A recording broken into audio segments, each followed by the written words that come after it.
Assalamualaikum warahmatullahi wabarakatuh. Saya Miranda Angelina, NIM 1903011159, jurusan Manajemen kelas C pagi. Mata kuliah Manajemen Kewirausahaan. Di sini saya akan mewawancarai seorang yang memiliki usaha Molly, di mana yang Molly itu menyajikan berbagai minuman-minuman yang otentik. Ada minuman kopi dan non-kopi. Baik, untuk lebih jelasnya lagi, akan saya hadirkan Mas Ipang. Assalamualaikum. Waalaikumsalam. Bagaimana kabarnya?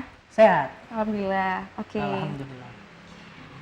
Untuk bisa langsung wawancara? Boleh. Langsung aja pertanyaan kedua. Kedua. Enggak, satu aja. Satu. Untuk awal mula dan atas motivasi apa bisa terbangunnya Molly? Awal mula Molly berdiri itu sebenarnya dari keresahan saya yang sebelumnya kan aku emang kerja di perusahaan. Mungkin dari awal dari pribadi sendiri memang agak susah untuk ikut orang, sehingga ketika lihat semakin ke depannya kok perjalanan di kantor itu kurang enak, hasil dari semua yang ada di dulu kerja selama 1,5 tahun itu, terus ketemu sama temen, sharing ide, sharing beberapa ide, terus sharing beberapa masukan dari dia, akhirnya aku memutuskan buat bikin Molly, yang mana awalnya sebenarnya bukan Molly. Awalnya dulu, ini gak apa, bicara aja ya. Awalnya itu franchise aku sebenarnya, produk kekinian minuman model Cisti, jadi namanya Gomu Cisti. Cuman itu bertahan cuma seminggu doang. Setelah seminggu selesai, habis itu dari dorongan beberapa teman itu langsung, kan aku nggak mungkin kan menu-menunya itu kalau pakai ke Gomu Cisti aja itu dia kan emang pakemnya udah seperti itu.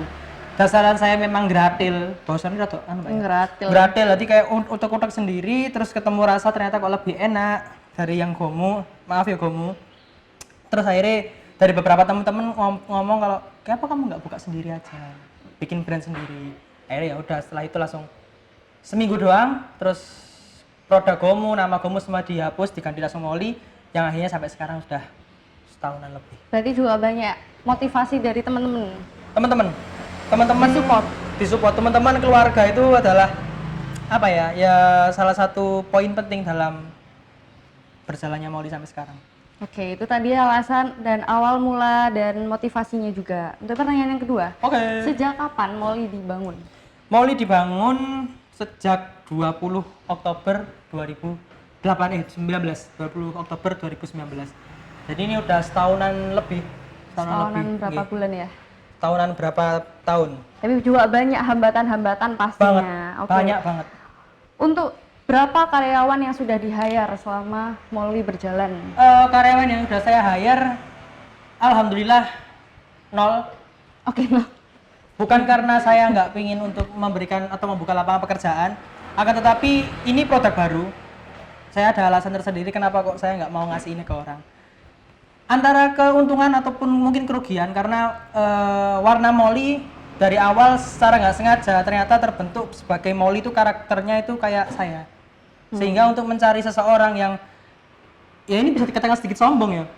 Jadi kalau untuk mencari orang yang hampir seperti saya cara melayani, ataupun kalau memang untuk soal rasa semua itu cocok-cocokan. Tapi pelayanan, suasana di Molly, saya itu belum bisa menemukan orang yang bisa saya pasrahi untuk menjaga ataupun ngeracik minuman di Molly, sehingga ya selama setahun ini saya jaga sendiri, dibantu dengan beberapa teman yang mungkin lagi nganggur atau apa beberapa hari kayak gitu. Oh, tapi hanya bantuan berarti bukan meng-hire. Ada alasan tersendiri. Tadi kan katanya udah ada beberapa hambatan. Nah, boleh diberitahu apa aja hambatan yang sudah dilalui? Dari segi apa nih hambatannya? Hambatan dari segi apapun. Yang pertama, yang paling ngena banget. Yang paling ngena itu temen yang minta gratisan. Oke. Nah, itu termasuk hambatan ya? Itu bukan sebuah. Memang kalau mereka datang dan membeli minum. Kalau teman yang memang benar-benar baik, dia akan support kita walaupun nggak terus datang setiap hari. Tapi dia tetap akan memberikan, oh ini loh hargamu layaknya segini. Bukan malah, soalnya saya punya beberapa teman yang memang kalau datang ke situ, kalau dia nggak digratisi dia nggak bakal minum. Oh gitu. Itu poin pertama. Yang kedua, konsistensi buka. Itu yang paling parah menurut saya ya. Jadi Untuk 3 bulan 4 bulan pertama mungkin saya kan buka dari jam 10 sampai jam 10. Saya kan di pinggir jalan. Terus karena akhirnya kan masuk ke titik jenuh di mana panas juga melanda saat saya jaga pagi. Terus bangun juga saya karena memang bukanya sampai malam sehingga dari segi konsistensi buka itu yang paling menghambat. Yang ketiga dari segi alam. Jadi Alam. saya kan basicnya memang jualan minuman dingin, es, Yeah. entah itu milkshake ataupun itu es kopi susu kekinian. Karena cuaca yang nggak menentu, apalagi di awal bulan Januari kemarin sampai sebelum COVID itu hujan nggak ada hentinya. Pernah saya sehari itu mungkin cuman jual 2 cup, 2 cup sehari. 2 cup sehari. Itu pada saat musim hujan. Jadi memang di tesnya itu di situ. Apa ya, dalam bisnis itu kan pasti ada naik turun. Waktu penggemblengannya mungkin untuk awal tahap pertama ya kemarin ya itu musim hujan. Seperti itu. Apakah ada dampak dari COVID yang terjadi? Oh sangat.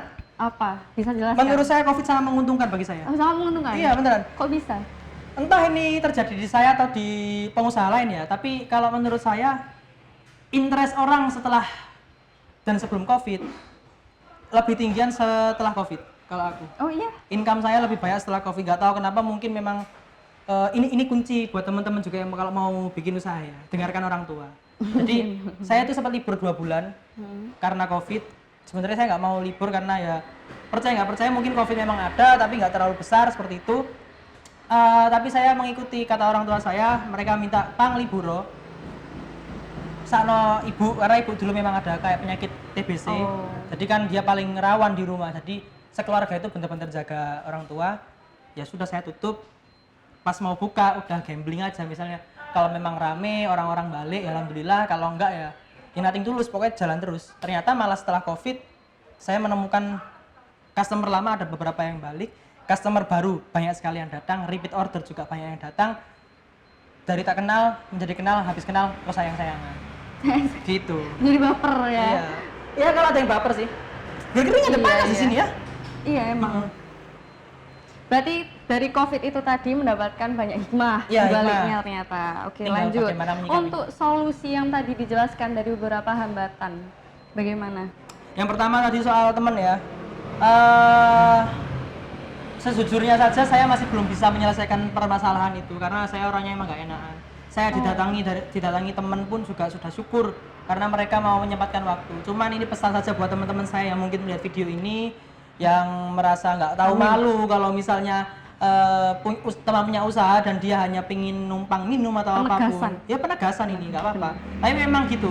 Istilahnya kalau kalian suatu ketika buka merasakan apa yang saya rasakan, sampai juga nggak bisa apa-apa. Gitu. Jadi mungkin kesadaran dari diri masing-masing.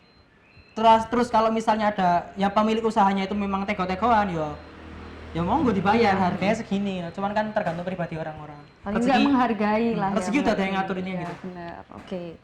Lanjut. Apakah pernah ada kerjasama antar mitra sebelumnya? Sebelum musim hujan itu ada.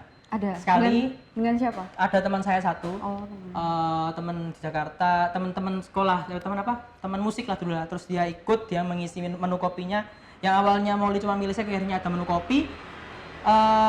Akan tetapi karena memang berbeda otak, berbeda karakter. Yang saya bilang tadi loh, kenapa saya nggak nge-hire orang? Karena teman saya yang satu ini karakternya beda sama saya. Jadi ketika saya yang jaga Molly, nuansanya ya seperti Molly. Tapi ketika dia yang jaga, dia malah membuat nuansa Molly itu kayak ya bukan dirinya gitu loh. Makanya dengan suatu titik aku bicara sama dia, enak-enakan, gimana lanjut atau enggak? Ternyata dia yang menyadari kalau kayak jalanku nggak di sini. Akhirnya ya gitu, terus kita ya vibe yang berbeda gitu ya.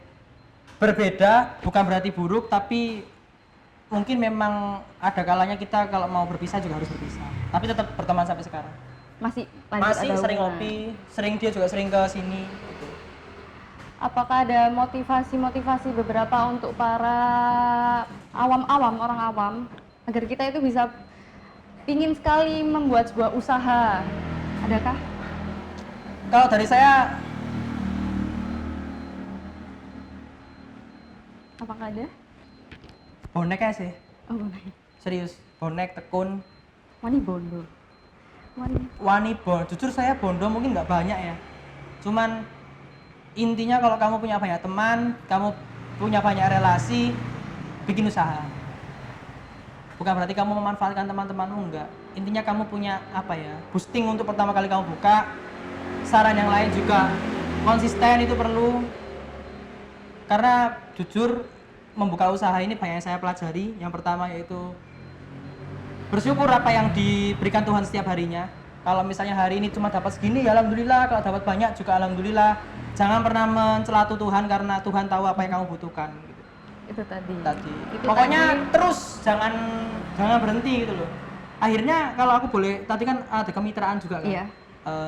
Molly, aku juga nggak berpikiran sampai Molly akan jadi seperti ini. Sekitar tiga bulan yang lalu, akhirnya ada beberapa teman-teman lama yang akhirnya mau bergabung untuk menjadi mitra saya. Jadi sekarang mungkin kalau teman-teman lihat Molly yang di GKB itu mungkin sudah tinggal gerobaknya saja, karena sekarang sudah ada tempat di GKA Jalan Tambang. Barangkali teman-teman besok waktu kita udah buka, ini ruangannya putih doang. Ya doakan saja segera jadi sih gitu. Ya, itu tadi penjelasan beberapa hasil wawancara yang tadi saya tanyakan kepada Mas Ipang. Terima kasih banyak sudah meluangkan waktunya. Kembali kasih. Dan semoga apa yang disampaikan oleh Mas Ipang dapat bermanfaat untuk kita semua. Dan doakan selalu agar usaha Mas Ipang bisa tetap maju. Iya, ada nasi uduk juga. Ya, jual nasi uduk juga. Oke, terima kasih. Wassalamualaikum warahmatullahi wabarakatuh. Waalaikumsalam.